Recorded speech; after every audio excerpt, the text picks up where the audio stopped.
Hello दोस्तों, परम ज्योति पठन में आप लोगों का स्वागत है। आज हम लोग डीएलएड बैच 2021 के संस्कृत के सलूशन को देखेंगे। पेपर बहुत ही बढ़िया आया था, लेकिन एक दो क्वेश्चन थोड़ा सिलेबस से बाहर ही आया। जैसे समाज सिलेबस में नहीं है, वर्ण विचार भी सिलेबस में नहीं है, थर्ड सेमेस्टर में है। लेकिन ये हिंदी में तो वर्ण विचार आप लोगों ने पढ़ा ही होगा। तो आइए जल्दी जल्दी सलूशन करते हैं।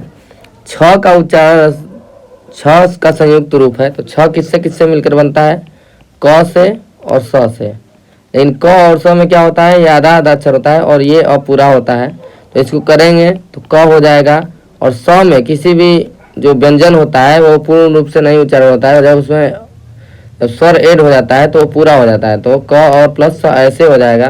तो ऑप्शन देखेंगे तो चौथे नंबर ऑप्शन में है, इसका 4 नंबर ऑप्शन सही है। द्वादश हमने बोला था जब पढ़ा रहे थे कि 3 नंबर आएगा लगभग संख्या से, और देखिए 3 नंबर आया भी है। द्वादश का होता है 12, बस 20 तक की संख्या आया था सिलेबस में। समक्ष शब्द में कौन सा समास है? ये थर्ड सेमेस्टर में है लेकिन अभी दे दिया है, तो इसका होगा अव्ययी भाव समास। एक बार और एक पेपर में तो पूरा थर्ड सेमेस्टर का ही दे दिया था, फर्स्ट वाले में तो रद्द हो गया था पेपर, लेकिन इसमें बस 2 ही क्वेश्चन है तो कुछ नहीं होगा। ऊपर जाता है के लिए संस्कृत में क्रिया कौन सी प्रयुक्त होगी? तो उद्गच्छति का मतलब होता है ऊपर जाना। क्रिया के जिस रूप से उसके होने या के समय का बोध होता है उसे क्या कहते हैं? तो लकार कहते हैं। लकार में होता है लंग लकार, लोट लकार, ये सब है। फिर इसके बाद हम लोगों ने बताया था कि लिंग के कितने प्रकार होते हैं, तीनों प्रकार को लिखना है। ये सब हमने बोला था कि ये सब आएगा और इसको पहले पढ़ेंगे। पहले बोले थे कि संख्या पढ़ना है, फिर ये सब इनके प्रकार पढ़ना है और इसके बारे में पढ़ना है। फिर इसके बाद बोले थे कि ये सब फल उल के नाम पढ़ना है, ये सब बोला गया था। और जो क्वेश्चन है लिखने वाले उसको पढ़ना है, फिर उसके बाद रूप को पढ़ना है। तो लिंग के 3 प्रकार में क्या होगा? पुल्लिंग, स्त्रीलिंग और नपुंसक लिंग। इसके एक एक एग्जाम्पल दे देंगे, जैसे राम हो जाएगा, ये रमा हो जाएगा, और नपुंसक लिंग में फल, पुस्तक, ये सब बताया गया है आप लोग को। 2 पशु और 2 पक्षियों के नाम लिखना है। तो पशु के नाम में आप लोग लिख सकते हैं, घोड़ा हो गया, घोड़ा का पता है आप लोगों को, अश्व होता है। फिर इसके बाद बकरी का पता है, आजा होता है। भैंस का महिषी होता है। पक्षी का लिखना है तो तोता का पता है, सुका होता है। फिर इसके बाद मोर का पता है, मयूरा होता है। कोयल का कोकिला होता है। तो ये सब हो जाएगा। फलेन शब्द किस विभक्ति और वचन बताना है? तो फलेन मतलब क्या होता है? ये एक नपुंसक लिंग है। तो हम लोगों ने बताया था कि इसका राम के जैसा चलता है। तो जैसे राम में बताया गया था कि रामः रामम रामेर रामाय, और हमने बताया था कि जब तक र नहीं रहता है तब तक अण रहता है, लेकिन जिसमें र नहीं, ये रथ र नहीं रहेगा तो उसमें न रहता है। तो ये फलेन है तृतीया विभक्ति एक वचन का। तृतीया विभक्ति में है एक वचन। फलम, फलेन, ये फलेन, फलाय, फलात, ऐसे करके होगा। जैसे राम वाला रहता है, राम रामम रामेण रामाय, तो ये होगा तृतीया एक वचन। रमा में ये सप्तमी विभक्ति का बहुवचन था। तो हम लोगों ने बताया था कि रमा में स्त्रीलिंग वाले में सप्तमी का ध्यान रखना है। ध्यान का रखना है, इसीलिए पूछा है। रमा के बाद जो ये सब में तो ये वाला स लगता है, लेकिन रमा वाले में, स्त्रीलिंग वाले में आपको बताया गया था कि ये वाला स रहेगा। तो इसको आप लोग ध्यान नहीं दिए होंगे तो ये गलती कर दिए होंगे, इसीलिए कह रहे हैं पेपर बहुत अच्छा बनाया गया है।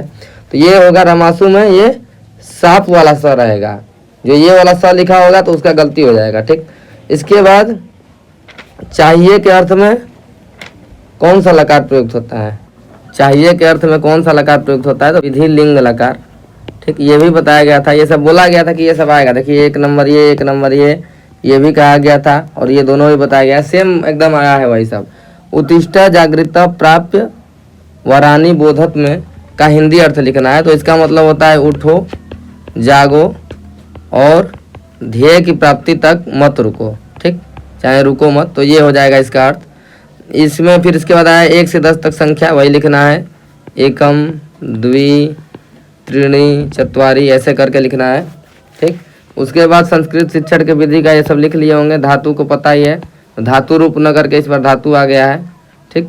संस्कृत में वर्णमाला को कितने भागों में बताया गया है, तो ये भी लिख दिए होंगे, स्वर व्यंजन, ठीक। इसके बाद 4 फलों के नाम लिखना है। तो फल का नाम आम का लिख दिए होंगे, आम्रम हो जाएगा। फिर उसके बाद उसका लिख दिए होंगे, केला का लिख दिए होंगे, कदली फलम हो जाएगा। जामुन का होता है जम्बू, सेव का होता है सेवम, नारियल का होगा नारिकेलम।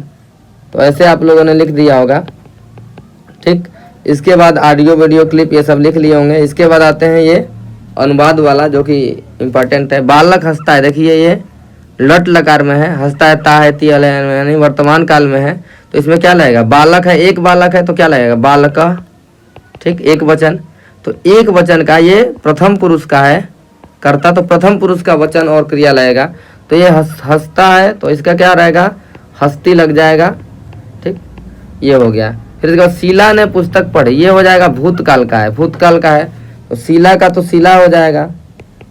फिर इसके बाद ये है ने, फिर पुस्तक को पढ़ा, यानी कि ये वो द्वितीय व्यक्ति में है तो पुस्तकम हो जाएगा।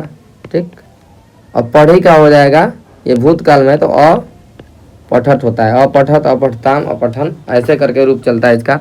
पत्ते गिरते हैं तो वृक्षात पत्राणि पतंती, उसका होता है वृक्ष वाला का, तो इसका हो जाएगा पत्राणि पतंती। ठीक, बंदर दौड़ेंगे तो बंदर मतलब क्या हो जाएगा, बानरा। ठीक, और दौड़ना का क्या हो जाएगा, धाविष्यंती।